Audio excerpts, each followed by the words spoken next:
જે 3 ગુણનું વર્ણન ચાલે છે એમાં આજે આપણે જે સત્વગુણનું વર્ણન કરવાનું છે. સત્વગુણ સત્વગુણ માણસના કેવા લક્ષણો છે આપણને આમાં જાણવા મળે છે મિત્રો. ભગવાન શ્રી કૃષ્ણે વર્ણન કરેલું ભગવદ્ ગીતામાં અર્જુન સામે, અને એને દ્વારા પણ આપણે પણ જાણવી કે પરમાત્માનું વર્ણન કરેલું આપણે પણ એમાં થોડોક ભાગ લેવી અને જાણવી કે સત્વગુણ માણસના લક્ષણો કેવા છે. આ માણસ હંમેશા સત્યનો જ સહારો લે છે મિત્રો. સત્યમાં ફેર તો પડે જ છે ને મિત્રો. હંમેશા આ માણસ સત્ય માણસનો જ સહારો લે છે. સત્વગુણી માણસ. અને આ માણસ કોઈની સાથે ઈર્ષા નથી રાખતો. આ માણસને લેશ માત્ર ઈર્ષા ન હોય. સત્વગુણી માણસને ઈર્ષા નથી રાખતો અને પોતા પાસે જે હોય એમાં સંતોષ માની લેશે.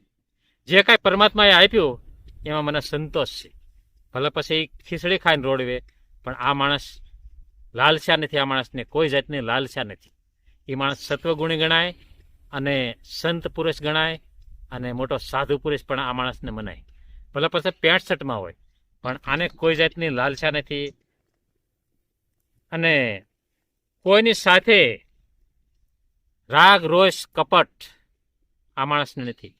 એ માણસ સત્વગુણી માણસ છે. સત્વગુણી માણસને કોઈની સાથે રાગ રોષ કપટ કોઈની સાથે કરતો નથી અને કોઈની સાથે વિશ્વાસઘાત નથી કરતો. વિશ્વાસઘાત કરે છે માત્ર ને માત્ર રજોગુણી માણસ.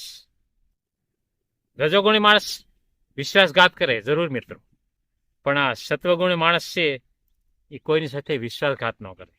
પરમાત્માનો ડર રાખે છે. અને પરમાત્માનો ડર કેને નથી? તમોગુણી માણસને પરમાત્માનો ડર નથી, રજોગુણી માણસને પરમાત્માનો ડર નથી. અને આ માણસ સત્વગુણી માણસને હંમેશા પરમાત્માનો ડર રાખે છે, એટલે કોઈની સાથે વિશ્વાસઘાત ન કરે. વિશ્વાસઘાત કરે જ નહીં કોઈ દી આ માણસ. સત્વગુણી માણસ તારે ને સત્વગુણી ગણાય. બીજો કે કોઈની આશા પણ નથી રાખતો. આ માણસ કોઈ માણસની આશા પણ નથી રાખતો મને આ કંઈક વસ્તુ મને આપે, આ માણસ પાસેથી હું લઈ લઉં. અને પોતે પરમાત્માની પણ આશા નથી રાખતો આ સત્વગુણી માણસ. આવા માણસ છે મિત્રો. તારે તે સત્વગુણી ગણાય ને કે પરમાત્માની લાલચ નથી એને. આ તો એક આત્માનું કલ્યાણ કરવા માટે આ માણસ પરમાત્માના ચિંતનમાં રહેશે. એક આ લાલચ છે મિત્રો કે કંઈક મારા આત્માનું કલ્યાણ કરી લઉં. આ મોંઘો મનુષ્ય જન્મ મળ્યો છે તો હું મારા આત્માનું કલ્યાણ કરવા માટે મને આ મનુષ્ય જન્મ મળ્યો છે. એના કારણે મિત્રો આ માણસ સતત પરમાત્માના ચિંતનમાં રહેશે. પરમાત્માના ચિંતનમાં રહેશે. કાયમિક માટે પરમાત્માને યાદ કરતો રહેશે અને કાયમિક પરમાત્મા જે રસ્તે ચલાવે એ રસ્તે ચાલે છે મિત્રો.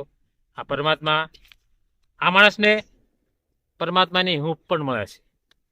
સત્વગુણી માણસની. ભલે સામાન્ય માણસ હોય, ભલે 65માં હોય, કોઈ સાધુ પુરુષના લુગડા પહેરવાની કાંઈ જરૂર નથી. કાંઈ જરૂર નથી મિત્રો કે મોટા ડિંગબર સાધુ બની જાય અને ઘર સંસાર છોડીને ચાલ્યા જાય મિત્રો. એવું કાંઈ જ નથી. નરસિંહ મહેતા પણ પોતે સંસારમાં હતા. પોતાના પરિવાર હતો, એને પુત્ર પણ હતો, એને એક દીકરી પણ હતા અને પત્ની પણ હતા. ઘર સંસારમાં રહીને પરમાત્માને મેળવી લીધા. એવું કાંઈ નથી સંસાર છોડીને આપણે કે મોટા ફકીરી બની જાય અને જંગલમાં રહેવા માટે વ્યાદ આવી મિત્રો. એવું કાંઈ નથી. જાજી તકલીફ આ સત્વગુણી માણસને ઘર સંસારમાં રહીને ભક્તિ પૂજા કરે છે ને એને જાજુ સહન કરવું પડે છે. કારણ કે જે ઘર સંસાર છોડીને જંગલમાં ચાલ્યા જાય એને કોઈ વસ્તુ સહન કરવાની આવતી નથી. એ માણસને સતત પરમાત્માનું ભજન કરે છે, ભક્તિભાવ કરે છે, પણ જે ગામના મેણા ટોણા, જે પરિવારના મેણા ટોણા સહન કરવા પડે, જેમ મીરાબાઈને સહન કરવા પડ્યા, નરસિંહ મહેતાને સહન કરવા પડ્યા, સંત મૂળદાસને સહન કરવા પડ્યા. આ માણસ જે પરિવારને છોડીને આ ભગત જાય છે એને કોઈ વસ્તુ સહન નથી કરવી પડતી, એક એને લાભ થાય છે. કારણ કે ઘેરે રહીને ભક્તિભાવ પૂજા કરે છે આ સત્વગુણી માણસ, પણ એને સહન જાદુ કરવું પડે છે, અને છતાં પણ એમને પરમાત્માને પામી લીધા. આ સત્વગુણી માણસ છે મિત્રો. કોઈમાં આ માણસને કોઈ કરોડો રૂપિયા કમાવાની લાલસા નથી આ સત્વગુણી માણસને. અને આ માણસને કદાચ તમે કરોડો રૂપિયા આપો ને, કરોડો રૂપિયા, સત્વગુણી માણસ હોય ને મિત્રો, આને તમે કરોડો રૂપિયા તમે એને આપો કે તું અંધશ્રદ્ધા તરફ તું કામ કર, અંધશ્રદ્ધા તરફ તું એને સત્ય માની લે, પણ આ માણસ કોઈ દી અંધશ્રદ્ધામાં પડે નહીં મિત્રો. સત્વગુણી માણસ ત્યારે જ મિત્રો સત્વગુણી કરાય. આ માણસ સત્વગુણી ગણાય છે, અને એને પરમાત્મા તરફ વધારે જિજ્ઞાસા હોય છે. સત્વગુણી માણસ જે હોય એમાં સંતોષી બને, સંતોષ રાખે છે, નથી કોઈનું લઈ લેવું, નથી કોઈનું રાગ રોષ, આ માણસને કાંઈ નથી. સતત પરમાત્મા તરફ એની નજર છે કે પરમાત્મા કેમ મને જીવાડે છે, એમ માણસ જીવી રહ્યો છે. અને ઘણા સાધુ સંતો પરમાત્માએ જેમ જીવાડ્યા ને એમ જીવે પરમાત્માને પામી છે. સાધુ પુરુષો બધા સત્વગુણી ગણાય, પણ સત્યના રસ્તે હાલે, સત્યના રસ્તે હાલે, કોઈ જિંદગીમાં એ માણસ અવળું પગલું ન ભરે, એને સત્વગુણી માણસ ગણાય. કે આપણે એને માની લેવી છે સત્વગુણી માણસ, કે ભગવા વસ્ત્ર પહેરી લીધા એટલે આપણને એમ લાગે છે કે આ સત્વગુણી માણસ છે, પણ એનામાં પણ કામના ન હોવી પડે, એ માણસ સત્વગુણી ગણાય. મિત્રો હંમેશા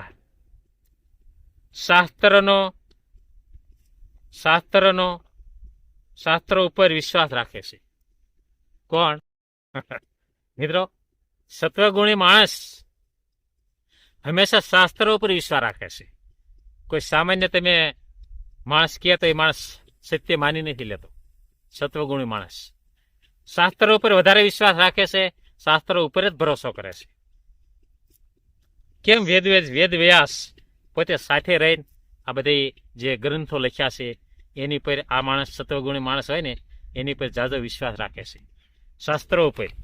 અને સતત શાસ્ત્રોનું ચિંતન કરે છે, અને ભજન કીર્તનમાં હંમેશા રહે છે, સત્સંગ પણ કરે છે, અને કથાઓ પણ સાંભળે છે.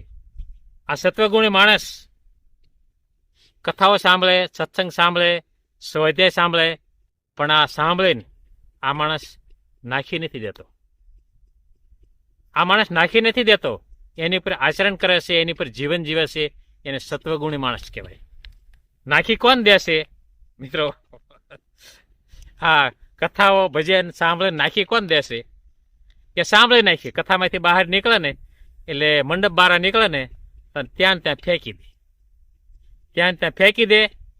એ રજોગુણી માણસ. રજોગુણી માણસ મિત્રો કથાઓ સાંભળે પણ એને ફેંકી દે, એની પર આચરણ કરતા નથી, એની પર જીવન જીવતા નથી, એની પર એ કોઈ વિશ્વાસ કરતા નથી, માત્ર સાંભળે એ જ તે, પણ એની પર આચરણ નથી કરતા. એ મિત્રો રજોગુણી માણસ છે. સત્વગુણી માણસ સતત એનું ચિંતન કરે છે અને એનું આચરણ કરે છે. મેન મહત્વ આચરણનું છે. જ્યાં આચરણ કરવા જાય ત્યાં સમાજથી વિખોટો પડી જાય, પરિવારથી વિખોટો પડી જાય.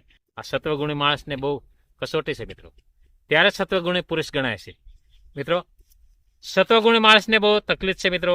જેટલા સાધુ સંતો આપણા ભારતમાં થઈ ગયા એ બધા સત્વગુણી હતા, સત્વગુણી હતા. ઘણા સાધુ સંતો થઈ જાય, મીરાબાઈ, સંત મીરાબાઈ, નરસિંહ મહેતા, સંત મૂળદાસ, સંત તુકારામ, આવા અનેક સાધુ સંતો થઈ જાય, ભગત ગોરા કુંભાર. આ સત્વગુણી મિત્રો, આ સત્વગુણીમાં આવે. અને મિત્રો સામાન્ય માણસ પેન્ટ શર્ટ પણ પહેરીને રખડતો હોય પણ એનું જીવન સરસ હોય, એનું જીવન સારું હોય તો એ માણસ પણ સત્વગુણી ગણાય છે.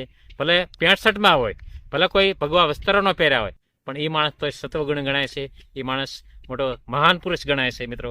આ સત્વગુણી માણસના લક્ષણો છે મિત્રો. તો મિત્રો આપણે જાણીશું આગળ, તો જરૂર સાંભળજો વિડીયો, સબસ્ક્રાઇબ કરજો મિત્રો, ફોલો કરજો મિત્રો. હરિનારાયણ હરિકૃષ્ણાય નમઃ.